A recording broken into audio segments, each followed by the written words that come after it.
Mwenyekiti wa Baraza la Taifa la Usalama Barabarani na naibu waziri wa mambo ya ndani ya nchi Mheshimiwa Daniel Silo amezindua rasmi wiki ya Nenda kwa Usalama Barabarani kwa vyombo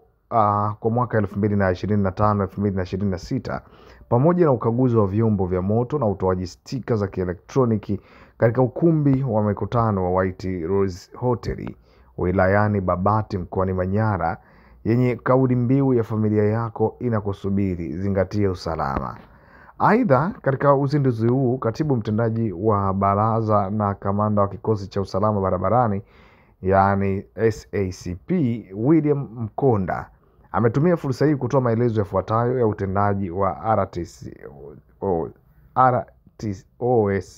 na DTOS, wakaguzi na askari wa RNF wa kikosi cha usalama barabarani, akiwataka kuendelea kutoa elimu ya usalama barabarani kwa umma na kuwaelekeza wananchi namna ya kuomba control number za kulipia huduma ya ukaguzi kwa kutumia mfumo wa MIMIS.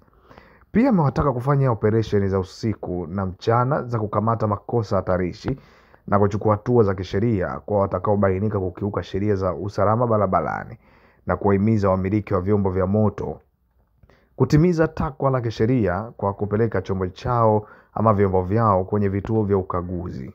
Kadhalika, wakaguzi wa magari wanapaswa kuhakikisha wanakagua magari kwa kufuata taratibu sahihi kama miongozo ya ukaguzi inavyotaka, yani GN 29 ya 2015,